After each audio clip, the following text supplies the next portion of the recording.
मंदिरों की अगर बात मैं आपसे कहूं तो आपके जहन में सबसे पहले किसकी तस्वीर आती है? ऑब्वियसली भगवानों की, उसके बाद कुल देवी देवताओं की। लेकिन अगर मैं आपसे ये कहूं कि कुछ ऐसे लोग भी होते हैं जो कहीं कहीं पर भूतों के मंदिरों का निर्माण भी करा देते हैं, तो क्या आप विश्वास कर पाएंगे? उन लोगों का मकसद जितनी आपकी सोच है ना, उससे भी कई गुना ज्यादा खतरनाक कई बार हो सकता है, खौफनाक हो सकता है। ब्लडी सत्य के आज के इस एपिसोड में हम लोग ऐसी ही एक मंदिर की कहानी जानेंगे जो कि उत्तर प्रदेश के एक छोटे से गांव में बना था, जो कि इतना ज्यादा खौफनाक था कि आप खाली कहानी को सुनिए अंत तक। मैं गारंटी बता रहा हूं कि इतनी ज्यादा डरावनी कहानी आप लोगों ने शायद अब तक नहीं सुने होंगे। तो ये बात है रजनी और सूरज नाम के एक नवविवाहित जोड़े की, उत्तर प्रदेश के एक छोटे से गांव में, बेहद छोटे से गांव में। मुश्किल से 15-20 परिवार वहां पर रहते थे। इतने छोटे गांव में ये नवविवाहित जोड़ा बड़ी खुशहाली से अपना जीवन यापन कर रहा था। इनके परिवार में केवल ये रजनी और सूरज ही नहीं, बल्कि सूरज का एक छोटा भाई विनय भी था और सूरज के माता पिता भी थे। विनय, जिसका दिमागी संतुलन बचपन से ही थोड़ा गड़बड़ाया हुआ था। जब कभी भी उसको मौका मिलता था वो कुछ भी चीज उठाकर अपने माँ बाप के ऊपर, अपने भाई के ऊपर वार कर देता था। कई बार तो ये हमले बड़े हैं खतरनाक, जानलेवा टाइप के होते थे। जब सूरज की रजनी से शादी हुई, रजनी नई नई शादी करके घर पर आई, तो एक दिन विनय ने रजनी के ऊपर भी बड़ी खतरनाक तरीके से हाथ उठा दिया। जब रजनी की सासू माँ को यह समझ में आया कि बेचारी यार दूसरे घर की लड़की है, हमारे घर पर हमारी लड़की बन के आई हुई है, बहू बन के आई हुई है, इसको कल कुछ हो जाए मेरे छोटे लड़के के कारण तो मैं जिंदगी भर अपने आप को माफ नहीं कर पाऊंगी। तो ये विनय, सूरज की मम्मी, सूरज के पास जाके बोलती है कि बेटा देख, रजनी को कुछ होना नहीं चाहिए अपने छोटे लड़के के चलते, तो एक काम कर, अपनी पत्नी को लेकर अपने दूसरे गांव चले जा, वहाँ पर अपनी अच्छी खासी ज़मीन है, वहाँ पर घर बनवा, खेती कर, तेरी तो अच्छी खासी जॉब भी है, वो भी कर, अपनी ज़िंदगी काट, अच्छा खासा छोटा परिवार बना। यहाँ पे हमारे चक्कर में फंसे रह जाएगा तो ये जैसा पागल हो गया है ना, वैसे एक दिन तेरी पत्नी को और तेरे होने वाले बच्चे को भी कुछ करना दे। ये बात बड़ी गहराई से रजनी ने, यानी कि सूरज की पत्नी ने सोची और सूरज ने भी सोचा, और आखिरकार दोनों ने ये फैसला लिया कि जी हाँ, हम इस घर को छोड़ देंगे और एक अपनी न्यूक्लियर फैमिली बसाएंगे। ये लोग अपना बोरिया बिस्तर उठाते हैं 2 दिन के अंदर ही और पहुंच जाते हैं अपने दूसरे गांव में। ये दूसरा गांव इनके एक्चुअल गांव से लगभग 12 किलोमीटर की दूरी पर था, और जो ये गांव था, इस गांव का नाम था बाजापुर। बाजापुर में इनकी ज़मीन ना जाने कितने सालों से थी, एक पुश्तैनी ज़मीन थी, जिस ज़मीन के बारे में तो ज़्यादा ये सूरज और विनय को पता भी नहीं था। अब विनय को क्या ही पता रहे, सूरज को पता भी नहीं था ज़्यादा, लेकिन अब ये लोग आए और पता चला कि अच्छी खासी ज़मीन है, खुश हो गया। ये दरअसल पेशे से एक गवर्नमेंट टीचर था, ये एक स्कूल में पढ़ाने जाया करता था, जो कि पहले वाला गांव, जो कि इसका मतलब एक्चुअल गांव था, वहाँ से बहुत पास पड़ता था इसका स्कूल। लेकिन अब जो ये बाजापुर में आ गए थे, यहाँ से लगभग 22 किलोमीटर की दूरी पड़ जाती। लेकिन ठीक है, ये खुशहाली से अपनी पत्नी के साथ सेफ्टी से तो एक नए घर में रह सकता था। तो बाजापुर में आके सबसे पहले इसने ये डिसाइड किया कि हमें किराए का घर ले लेते हैं। इन लोगों ने किराए का घर ले लिया और बहुत झटके में घर मिल गया इनको, बढ़िया। फिर इन लोगों ने सोचा कि हम विदिन 2 डेज हम लोग अपने नया जो घर है उसका निर्माण शुरू करवा देते हैं। ये लोग गए, ज़मीन अमीन देखे, बोले हाँ इतने में हम घर का निर्माण कराएंगे, इतना बगीचा छोड़ेंगे, सब डिसाइड हो गया। और लौटते में उनको एक कॉन्ट्रैक्टर भी मिल गया। चट मंगनी पट बिहा वाला सिचुएशन हो गई। कॉन्ट्रैक्टर से बात कर डाले कि भाई जितनी जल्दी हो सके हमको घर का निर्माण शुरू कराना है, बेसिक घर बनाना है पहले, बाद में बढ़ाने की सोचेंगे, अभी किराए से रह रहे हैं जो कि ज़्यादा दिनों तक रहना नहीं है, तो क्या आप कल से शुरू करवा सकते हैं काम? उसने बोला सर बिल्कुल करवा सकता हूँ, लेकिन सिचुएशन ये है कि हाल फिलहाल में हमारे साथ एक धोखाधड़ी हो गई है, तो हमारे मजदूर तो एक ही शर्त में काम कर पाएंगे, और वो शर्त होगी दिहाड़ी के पैसे दे देना, दिन के पैसे देना। मतलब दिन भर काम करेंगे, शाम को लौट रहे होंगे तो पैसे दे देना, मजदूर खुशी खुशी से बहुत अच्छे से आपका काम करके देंगे। रजनी ने बोली कि हाँ बोल दो, कितने दिन किराए के घर में रहेंगे, छोटा सा घर है 2 कमरे का, ये हाँ बोल देता है। सूरज हाँ बोल दिया। बस कॉन्ट्रैक्टर अपने लेबर्स को लेकर पहुंच गया अगले दिन और इनको भी बुलवा लिया। ये रजनी और सूरज भी पहुंच गए और आज नींव डलनी थी घर की, स्टार्टिंग वाला काम होना था। तो ये लोग पूरे दिन अपनी ज़मीन पर रुके रहे, मजदूरों के साथ, कॉन्ट्रैक्टर के साथ टाइम स्पेंड किए। शाम कब हो गई पता ही नहीं चला। इन लोगों ने पैसे वैसे बांटे हैं और हाथ जोड़कर प्रणाम करके अपने घर की, मतलब जो किराया वाला घर है उसकी तरफ निकलने लगे कि देखो अब नई ज़िंदगी की शुरुआत है, नया घर बनवा रहे हैं पहली बार अपने पैसों से, तो फलना फूलना अच्छे से साथ देना। ऐसा सोच के अपने घर की तरफ लौट ही रहे थे कि इनको अपनी नए वाले ज़मीन से थोड़ी आगे एक छोटा सा मंदिर दिखाई दिया। ये बहुत छोटा मंदिर था। सूरज ने अपनी पत्नी को बोला कि यार देखो कितनी अच्छी बात है, हम घर का निर्माण शुरू करवा के लौट रहे थे, रास्ते मंदिर देख गया, माथा टेक लेते हैं और थोड़ा बोल दो कि हमारे साथ रहना प्रभु, साथ देना पूरा, मतलब हमने एक नई चीज़ की शुरुआत की, हमसे दूर मत होना। दोनों ने मंदिर को बाहर से ही माथा टेके और बोल दिए कि हमारे साथ रहना प्रभु, दूर मत जाना, आपके साथ की बहुत ज़रूरत है। ऐसा आशीर्वाद लेके बोल के उठे ही है।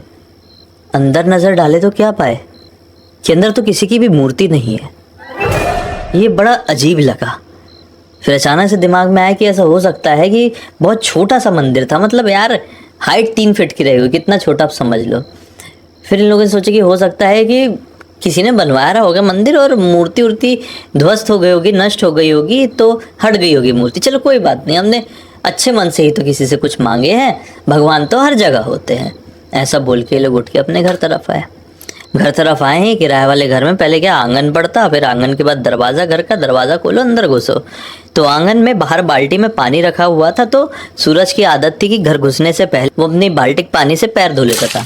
तो आंगन में अपना पैर धो ही रहा है कि इधर पे रजनी ने घर का दरवाज़ा खोली है कि सामने उसको दिखाई दिया कि घर के अंदर कोई खड़ा हुआ जो कि घूर घूर के इसको देख रहा है। अब देखो रात का वक्त हो चुका था, अंधेरा था और अंधेरे में घर के अंदर कोई खड़ा हुआ था। तो देख के अचानक से चौकी पीछे हटी, तो बाहर पैर धो रहे सूरज ने बोला क्या हो गया रजनी, क्यों डर रही हो? बोले कि देखिए ना अंदर कोई खड़ा हुआ है घर पे। ये हड़बड़ाते हुए आया, बोले दरवाज़ा बंद था, कौन ऐसा अंदर घुस गया? देखा ध्यान से तो वो जैसे कुछ खड़ा हुआ समझी थी ना, वो एक्चुअली कपड़े थे। अरे बोला कपड़े हैं यार, ध्यान से देखो, बल्ब चालू करके देखो। बल्ब चालू करी, बोले हाँ यार कपड़े हैं, ऐसा लगा था कोई खड़ा है। खैर छोड़ो, ये लोगों ने अपना हाथ मुंह धोए, खाना वाना इन लोगों ने दिन में तैयार करके गए थे, खाना वाना खाए हैं और जैसे सोने को गए हैं तो ज़ोर ज़ोर से ना 1 घंटे नहीं हुए होंगे सोए हुए, रजनी कांपने लगी। सूरज की नींद खुली कि ऐसी क्या कांप रही यार, क्या हो गया, तुम ठीक तो हो ना? रजनी बोली पता नहीं, बहुत ज़्यादा ठंड लग रही है और मैं जब भी मतलब आँख बंद कर रही हूँ तो ऐसा लग रहा है कि मेरे बाजू में आके कोई लेटा हुआ है, मुझे ना बहुत डर लग रहा है। ये बोलता है कि तुम्हारे बाजू में तो मैं ही लेटा हुआ हूँ यार, कैसी बात कर रही हो, तुमको बुखार सर पे चढ़ गया है क्या? ये बोले नहीं, आप तो इस तरफ लेटे हुए ना, मुझे ऐसा लग रहा है कि मेरे इस तरफ भी कोई लेटा हुआ है। ये बोलता है 1 मिनट, तुम रिलैक्स होके दवाई खाओ, सो सब ठीक हो जाएगा, ऐसा कुछ भी नहीं है, तुम्हारी गलतफहमी है। इसको दवाई ववाई दी और सो गए। सुबह बुखार उखार सब टन ठीक। अब स्कूल भी तो जाना है। ये नौकरी चाकरी वाला आदमी 1 दिन की छुट्टी ले लिया क्योंकि आज घर की नींव डलनी थी, अब आज तो स्कूल जाना होगा ना भाई। तो ये बोला कि मैं स्कूल के लिए निकल रहा हूँ, लौट जाऊँगा, फिर हम लोग पैसे देने के लिए चलेंगे मजदूर को, लेकिन अगर बाई चांस मैं लेट हो गया तो तुम चले जाना, पैसे दे के आ जाना।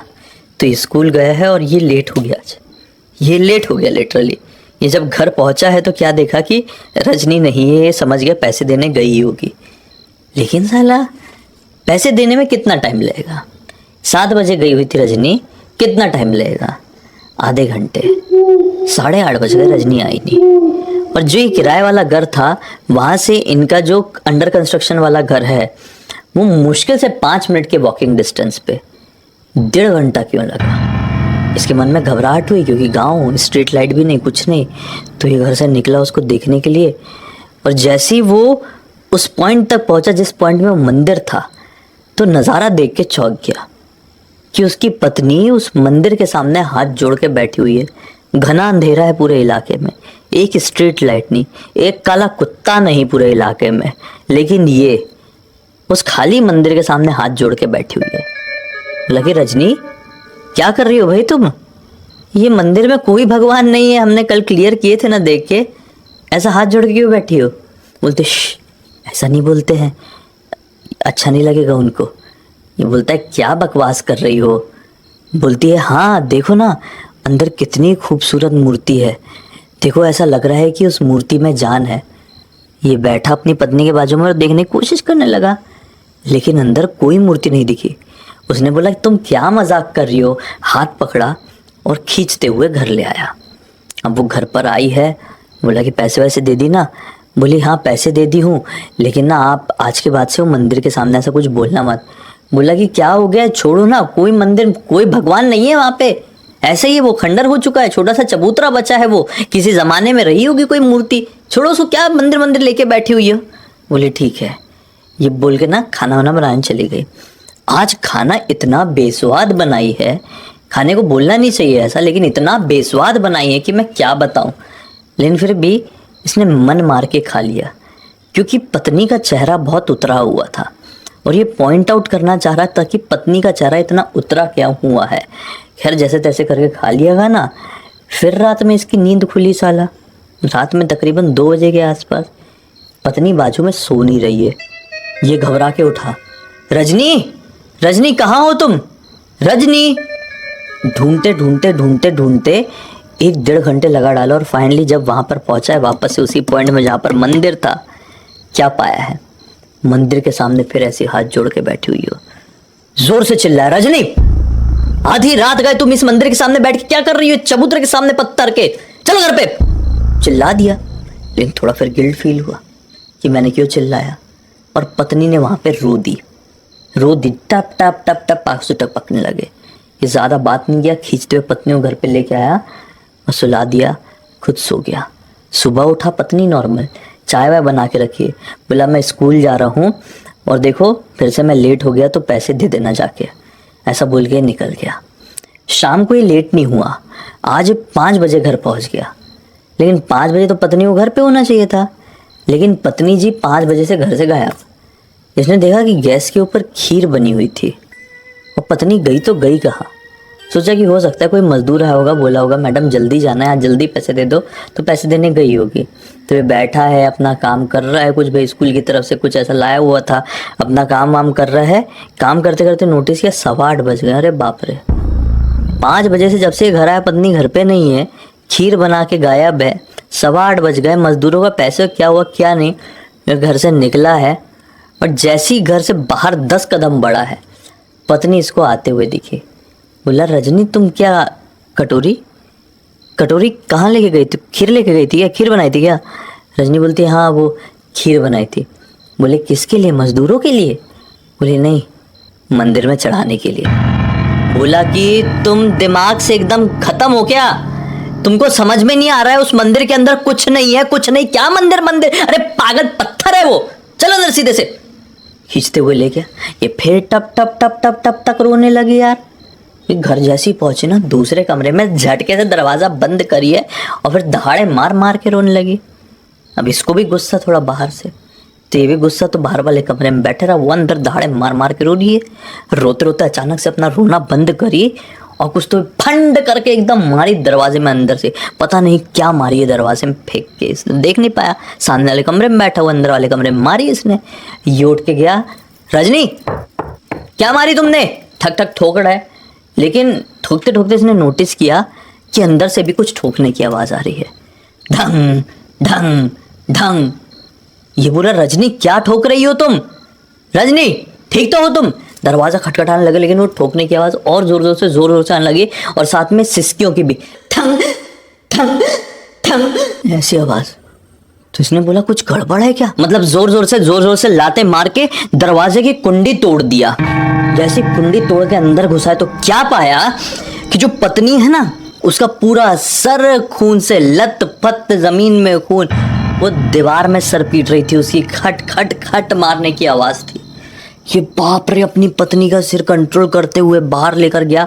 वो जोर जोर से चिल्लाने लगी आंख पलटा के, मुझे उससे कोई दूर नहीं कर सकता, कोई दूर नहीं करेगा, मैं सबको खत्म करके रख दूंगी, सबको मार डालूंगी। ये उसको संभालते हुए बाहर ले गया कि बाहर सिरविर धुलाऊंगा। उसके चिल्लाने की आवाज से आस पड़ोस के लोग बाहर आ गए। एक बुजुर्ग आया, बोला कि अरे भाई तुम्हारी पत्नी को बाहर ही हवा लग गई है, रुको मैं अपने लड़के को बुला के लेके आता हूँ। वो लड़के को बुला के लेके आया। लड़का आया 4 व्हीलर से, बोला जल्दी बैठो, पत्नी को बचाना है। तो पत्नी को डाला इसने 4 व्हीलर में, ये भी बैठा। वो सामने वाला आदमी भाई इतना अच्छा, उसको जानते नहीं, उसका नाम नहीं पता, लेकिन वो गाड़ी एकदम तेज़ भगा के, लिटरली यार इतनी तेज़ भगा के पता नहीं एक जंगल में लेके गया। वहाँ पे देवी माँ का एक छोटा सा मंदिर, मंदिर के बाजू में एक कुटिया, कुटिया में एक साधु बाबा, उम्र लगभग 90 साल। साधु बाबा जल्दी दरवाजा खोलो। साधु बाबा की लग गई थी नींद, जल्दी सो जाते भाई साधु लोग, सुबह जल्दी उठ जाते। बाबा ने जैसी देखे इसको, बोले नहीं, इसको लेके जाओ, माता रानी के चरणों में डाल दो। इसकी जान अगर माता रानी का आशीर्वाद होगा तो ही बच पाएगी, मैं कुछ नहीं कर सकता, माफ करो, बोल के कुटिया का दरवाजा बंद। ये दोनों एक दूसरे का मुंह देखते रह गए। यहाँ पे उसको कंट्रोल भी कर रहे हैं, बोले चलो मंदिर के अंदर जल्दी। माता रानी के सामने जैसे ले जाके बिठा ले मंदिर में ना, अरे बाप रे, वो ऐसे उग्र हुई, ऐसी चीखी और फिर पूरी अकड़ के बेहोश वहीं पे, पूरा मतलब बॉडी कंट्रोल पूरा खो दी। ये समझ गया, तुरंत समझ गया सूरज कि मेरी पत्नी को कोई भारी हवा लग गई है। उसे चीखने की आवाज़ शांत हुई। साधु बाबा ने कुटिया का दरवाज़ा खोले, आए और देखे, क्लियर बोलती है ये वही है। सूरज बोला कौन वही है, आप जानते हो क्या? बोले हाँ, ये बात है जब मैं 10 साल का हुआ करता था, आज से लगभग 80 साल पहले की। मेरे पिताजी ने ये मामले को बहुत कंट्रोल किए थे। हुआ कुछ ऐसा था, बाजापुर गांव में एक बाहर की औरत आई हुई थी, अगर मैं गलत नहीं हूं तो सुगामी नाम था, कहीं बाहर की ही रहने वाली थी। उससे उसके पति, उसके माँ बाप, उसके बच्चों के बारे में पूछो तो सबको लेकर यही कहती थी कि मर गए। हर टाइम घर के अंदर रहती थी, अपनी पूजा पाठ में व्यस्त। गांव के लोग समझते थे कि कितनी अच्छी औरत है, इतनी बड़ी घर पे ट्रेजेडी हो गई है, सबकी मौत हो गई, लेकिन भगवान से विश्वास नहीं उठा। एक दिन की बात है, अमावस्या की रात थी। मेरे पिताजी कोई शहर गए हुए थे किसी काम से, लौट रहे थे आधी रात को। बीच जंगल में देखे कि वो औरत नरकंकाल के साथ बीच जंगल में ऐसी साधना कर रही है, ऐसी घोर साधना कर रही है जो इतनी खतरनाक होती है जिसे नॉर्मल लोग कभी संभाल नहीं सकते, कर ही नहीं सकते। मेरे पिताजी समझ गए कि वो औरत कोई भगवान की पूजा नहीं करती थी, वो औरत भूतों की पूजा करती थी, शैतान की। मेरे पिताजी ने अगला दिन निकलते से ही गांव के हर एक व्यक्ति को बता डाले पूरी बात। गांव के लोग समझ गए पुजारी जी ने बोले हैं तो पक्का वो कोई चुड़ैल है, भूतों की पूजा करती है, शैतान की पूजा करती है। सब उससे दूरी बनाने लगे। कुछ ही दिन बाद लोगों ने नोटिस किया कि वो औरत तो जंगल वाले एक हिस्से में एक छोटे से मंदिर का निर्माण की है। रातों रात उसने खुद ही हाथ से कर डाली, छोटा सा तो मंदिर था। और अगले दिन उसने रात के समय ही वहाँ पे एक मूर्ति की स्थापना करी है जो कि बहुत खतरनाक थी। मेरे पिताजी उस मूर्ति को देख के समझ गए कि ये शैतान की, ये भूत की मूर्ति है। वो औरत रोज आती वहाँ पर पूजा करती, किसी की भी हिम्मत नहीं थी कि उसको वहाँ पर साधना करने से कोई रोक दे। सब डरते थे ना कि उनके ऊपर कोई काला जादू कर दी तो क्या होगा, उनके बाल बच्चों का, बूढ़े माँ बाप का, पत्नी का, पति का, इसलिए कोई उसको कुछ नहीं बोला। काफ़ी दिनों तक वो वहाँ पर रही, किसी को कुछ हार्म तो नहीं की। लेकिन एक दिन वो उस मंदिर के सामने ही संदिग्ध तरह से मरी पड़ी थी। गांव के लोगों ने उसका अंतिम संस्कार कर दिए और वो मंदिर के अंदर की जो मूर्ति थी उसे मंदिर के बाजू में ही गड्ढा खोद के गाड़ दिए। मंदिर भी तोड़ने ही वाले थे, लेकिन मेरे पिताजी ने रोके, बोले कि नहीं मंदिर मत तोड़ो, ये एक शैतान का, ये एक भूत का मंदिर हो गया है, अगर इसे तोड़ेंगे तो इससे उसको ठेस पहुंच सकती है और गांव में बहुत बड़ी विपदा आ सकती है, गांव के हर एक व्यक्ति की जान खतरे में जा सकती है। इसको ऐसे रहने दो, छोड़ दो, सब खत्म हो गया, वो मर गई है, मूर्ति दफन हो गई है, कुछ नहीं होगा, जाओ सब अपने अपने घर। और जैसे मेरे पिताजी ने बोले थे वैसा ही हुआ, कुछ भी नहीं। कई साल बीत गए, लोगों ने उस मंदिर को पूरी तरीके से भुला दिया। फिर शायद आप लोग आए, उस मंदिर के सामने खड़े होकर प्रार्थना कर दिए कि हमारे साथ ही रहना, चाहे जो कुछ हो जाए हमारा साथ देना। ये कहकर तुमने उस मंदिर के शैतान को चका दिए, अपने पास आमंत्रित कर दिए। वो शैतान तुम्हारे पास आ गया, खासकर तुम्हारी पत्नी के पास।